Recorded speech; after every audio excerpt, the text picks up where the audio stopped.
Welcome to California Edition. I'm Brad Pomerance. We are joined by Don Knabe, member of the Board of Supervisors in Los Angeles County, which has gone through an historic change. There are 2 new supervisors out of 5. The last time 2 new members came on was 1980. 1980, can you believe that? Right, that's 34 years ago. You've been on the board since 1996, so talk to us about how this feels to have 2 new members come on at the exact same time.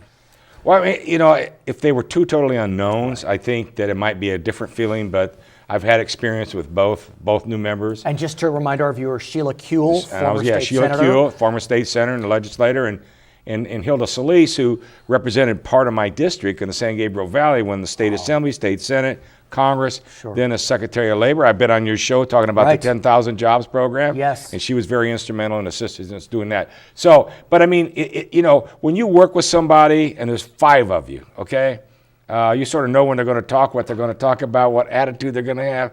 So this is all new, but they're very congenial. I have a question, though. Why would someone want to go from Secretary of Labor of the United States of America, voluntarily resign, to come home to be a member of the Board of Supervisors in Los Angeles County? What is it about these supervisorial jobs that lure people? Well, first of all, I think it's probably the best political job in America. Why? Because of the nonpartisan nature of it. I think that you have a chance to make a difference in someone's life. You only have to count to 3. You don't get caught up in presidential or gubernatorial vetoes. I know part of Hilda's desire. I mean, you'd have to ask her why she wanted to do it. I mean, I was joked when she decided to run. I said, I didn't know that I had that good of a job until a former Secretary of Labor decides to run for the job. But I know in her case, she wanted to come home. You know, when she was in Washington, when you're a secretary, a cabinet member, you cannot leave the city without permission because of the succession. In case something happens, there's always a plan for succession. Should this person get attacked, this person die, you know, so you are part of a succession plan to run the United States of America. So you really don't have, it's like being an ambassador. You can't leave the country where you're at on your own free will. You have to get permission from the State Department. She would have to get permission from the White House. So how is it with these two new members? It's early, but how's it going? Well, we had a couple members. I mean, a couple new meetings already, and you know, it's been fine. I mean, we're working well together. They are up to speed. We really haven't got into the heavy duty issues of budget, those kinds of things. We've tried to, you know, massage the agenda to deal with the things that need to be done. It's a learning experience for them. At the same time, there is also a new sheriff in town, Jim McDonnell, who was sheriff of this city that we're in today, Long Beach, well known in the city of Los Angeles. He had been number 2 with the LAPD, but, you know, comes off of a difficult time for the LA Sheriff's Department. How's that going so far? Well, so far so good. I mean, Chief McDonnell, or I say Sheriff McDonnell now, I mean, I'm having a hard time with this. You know, he's going to do fine. We're going to have the Oversight Commission. He supported that. He campaigned on it. So, I mean, all these things will start to mold into place. But the historic piece that you're talking about, not only 2 new members of the board, new sheriff, new auditor controller, new county council, and to be selected a new CEO, and we'll talk about and a new director of public health. There's a new assessor as well, Jeff Prang. Right. And that's also a tricky role to step into, not because of the job, but his predecessor is under indictment. And, you know, this is someone he had known, he had worked with, and so he also steps into a challenging situation. Yeah, and again, I think both Sheriff McDonnell and Jeffrey have had some help, saved in about a year's worth of work. We had an interim assessor who did a great job, and Jimmy had Sheriff Scott from Orange County, who knew all the players and things like that. Probably saved Sheriff McDonnell about a year's worth of work. Let's talk about the new CEO position. For our viewers, give us a sense of what the role is of the county CEO. Because we think about the board and we think about the supervisors because you're out in the public. But the CEO is a very significant position. Oh, the CEO, I mean, it's like being the CEO of a major corporation. I mean, first of all, put it in perspective. He oversees 100,000 employees and a $26 billion budget. That's with a B. But what are you, and I don't mean this pejoratively, what are you doing if there's a CEO. You see what I'm saying? I don't mean to be disrespectful, but you know what I'm getting at. No, what are the supervisors doing with the CEO? It's all the policy, so that And the that's what I'm trying to CEO get at. That's what I'm has to trying put it, match up the policy with the budget. Also has to stand firm when we do something crazy. We get some crazy ideas. Say, no, you can't spend your But I money. do think But it's put it in perspective yeah. again. This is the largest municipality in America. We've had 3 credit rating increases in the last 30 months. No one else has had that. But I do think it's important for our viewers to understand what you just said. The board, they are the policymakers.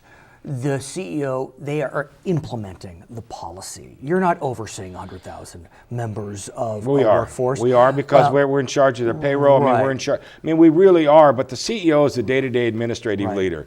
I mean, we sort of do the executive, administrative, and judicial form of all that. But we also, I mean, we don't do day-to-day management. Right. But we have department heads that do that, and the CEO oversees that. So let's talk about that process. I mean, this is a very significant hire, sir. Well, it is. And so one of the reasons we slowed the process down was say, you know what? Hilda and Sheila deserve a right to be part of this process. So we are increasing the pool. I mean, we haven't just sat there and waited. Our headhunter is out there working and creating a pool. We have some inside candidates. We're going to have some very significant outside candidates. This is a premier job.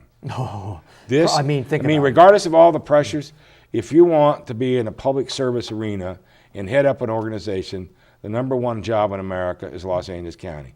Now, if you don't want all that work, then you don't want to come here. You want to stay in Merced County or Orange County in Florida or someplace else. You don't come to LA County. I mean, this is the premier administrative job in America. What issues will be facing the new CEO? What issues are facing this new board? Well, I mean, it's going to be the same that we've been dealing with. I mean, those issues aren't going to change. We're going to still have the same issues of budget, the health care, Affordable Care Act, now with Prop 47 on top of AB 109 on the prisoner releases and, turning people in and out of jails. All that budgetary plan. The other big thing is how do we rebuild our jails? How do we build the mental health piece of that? All these kinds of things. Do we reevaluate the program we have in place on the bond financing? How do we do all that? So it's really a public safety, healthcare, big budget kind of an issue, and upcoming negotiations with labor, who have been a very great partner for the last several years. So you would be remiss if you didn't expect them to ask for something. So those are very significant issues, and I want to get a sense, with this board membership changing, is there a changing of focus? Because, one could argue that the views of the predecessors and the successors are somewhat similar, Zev to Sheila, Gloria to Hilda, but maybe not. I think the big issue is, socially, Zev and Gloria are very, very to the left, okay? And there's nothing, I mean, that was their flaw. I mean, you know what it is what it is. Fiscally, they were very solid. And when we had to stand up to the unions, and not only stand up, when I say stand up, not in a negative way, but stand up and say, hey, you need to be our partner in this because we don't want layoffs, we don't want furloughs, we need to, that was an important piece of all that. Those votes were 5-0, okay, and we created this partnership. Obviously, labor has put a lot of money into this election for 2 new members. So and they were successful. And they were successful, so we have to see how that plays out. I think, once they get their arms around the situation and realize it just, you just don't hand out pay raises, or you got pension issues, you got all these kind of, I mean, I think, I really want to believe that they'll be fiscally strong. And I think that you face a challenge, you meaning the board, because in the last few years, it may have been easier to negotiate with labor because clearly we were in a fiscal crisis. Now that we're coming out of it, well, that's what I said earlier. Argument. I mean, that's what I said. I mean, they were our partners, no raises, no cost of living for 4 years. So it's to be expected they're going to ask for something.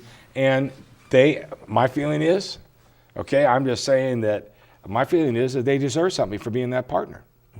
I wonder what happens. What do you think? It's going to be interesting. His name is Don Knabe. He is a member of the Board of Supervisors in beautiful Los Angeles County. My name is Brad Pomerance, and you are watching California.